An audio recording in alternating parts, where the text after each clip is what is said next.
Tiny pools, clear, cold water, images that come to mind when we picture high mountain streams. Streams like this one on Old Rag Mountain in the Shenandoah National Park. This is one of the last places in the east where wild brook trout still swim. Some fishermen claim there's literally a trout in every pool. Harry Murray is one of them. He's been fishing and guiding other fishermen for years in these secluded mountain streams. He knows no greater thrill than fooling a shy and spooky brook trout with tiny lures with names like Quill Gordon, Mr. Rapidan, and the Light Cahill. Fishing much the way it was thousands of years ago.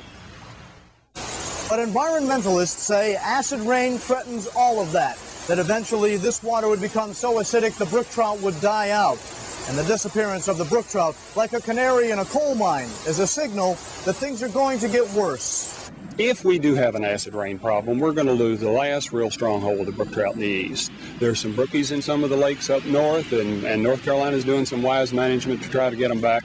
But to a certain extent, we've got the market cornered on good brook trout fishing, and acid rain could hurt it very, very badly. Northern fishermen like Russ Rennie have already seen the devastating effects of acid rain. It's pretty bad in upstate New York and Maine, New Hampshire, and so forth. And a lot of the smaller ponds are already dead and no more fishing. And you can see the algae and so forth growing.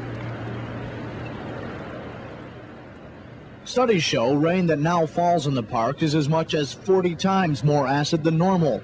Lawmakers will have to decide if they want a $4 million study requested by the State Air Pollution Control Board. It would examine the effects upon crops and plants as well as streams and woodlands.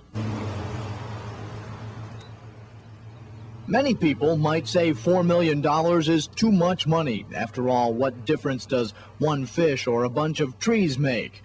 Those who visit the park will tell you. It's affecting everybody, you know, not just the greenery in the forest. I think it's terrible. It'd be a shame if your son couldn't look out over this overlook and see this site in a few years, wouldn't it? Definitely, yes. I think it'd be one of the worst things that could happen nowadays. You look out and see it now, and you think maybe years from now you wouldn't see this, and then you see what kind of problem is involved here. So I don't know. The acid rain controversy has raged for more than 10 years now in the Northeast, with businessmen and ecologists at loggerheads over who's really to blame for the problem. In Virginia, there is the luxury of time. It'll be about 10 years before any of these streams are permanently poisoned.